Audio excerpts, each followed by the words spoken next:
Coronavirus is making people fear not for just their health, but their businesses as well. Customers are clearing out stores, leaving long lines and empty shelves at grocery stores across the U.S. While some businesses sell out, others are forced to close up entirely, leaving many to speculate as to what impact the coronavirus will have on retail nationwide.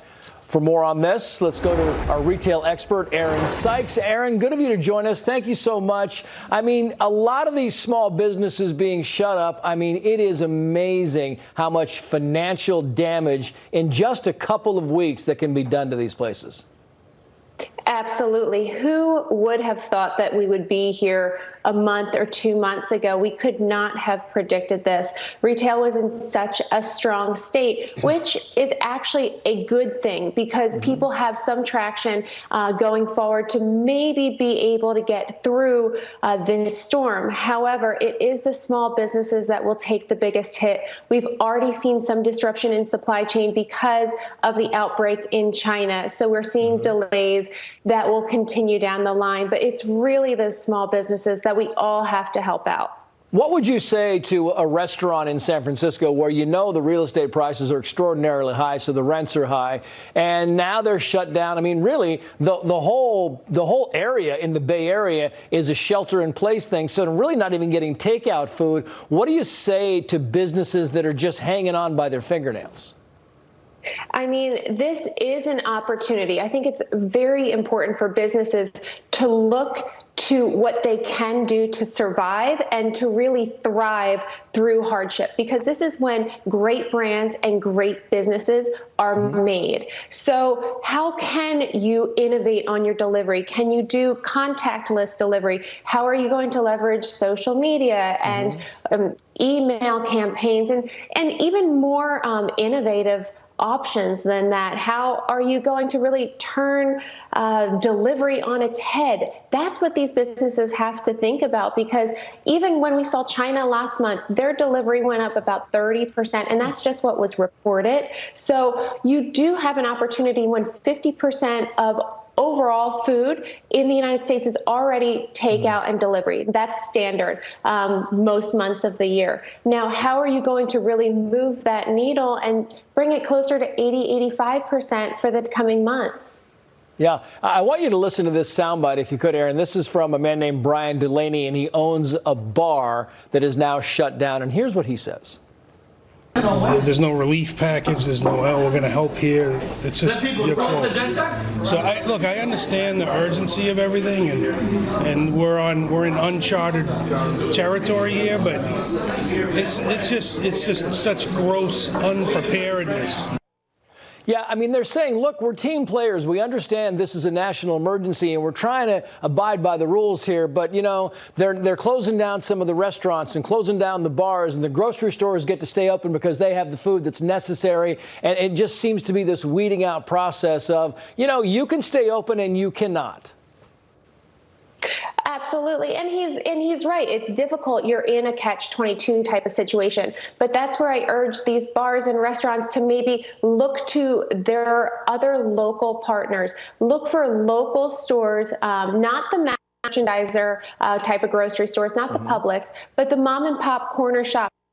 Collaborate and work together to get through this. You have to think outside the box in these times, and that's going to be different in every single type of geography. New York and San Francisco are going to be very different than in Texas or in California. So you have to just think in new ways. This is forcing new paths out.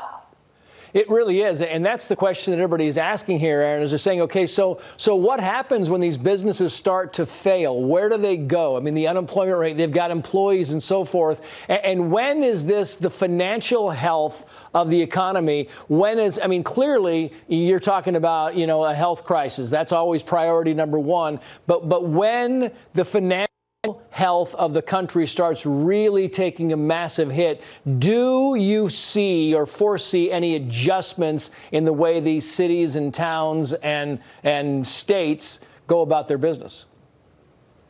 I mean, I think that we've already seen that shift. Luxury is not the priority here. A lot of people are just trying to get food, right? They're just trying to get to Walmart have that Amazon delivery come through. But you're really going to see the biggest hits in luxury. That started with China. A third of all luxury sales come through China.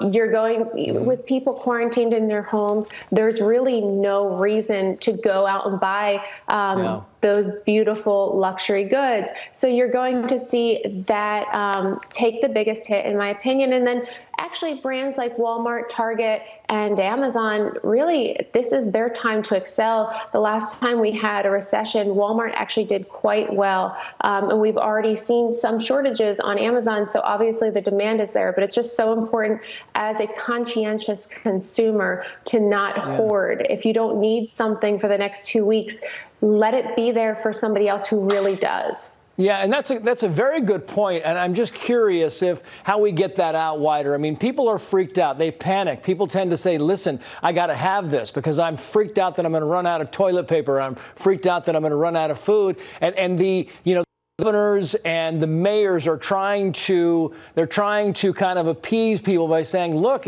we're not going to run out. But I'll tell you, Erin, I walked into a store this morning and it was picked over. Oh, absolutely.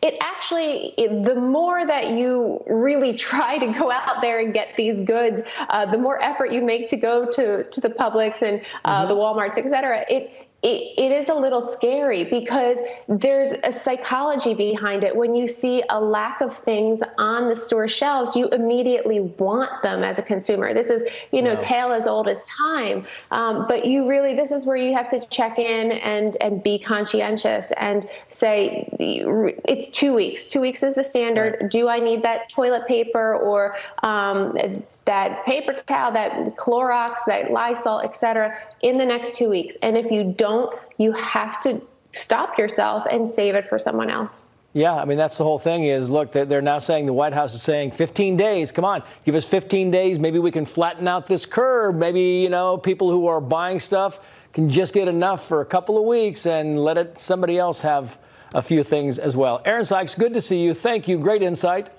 Thank you.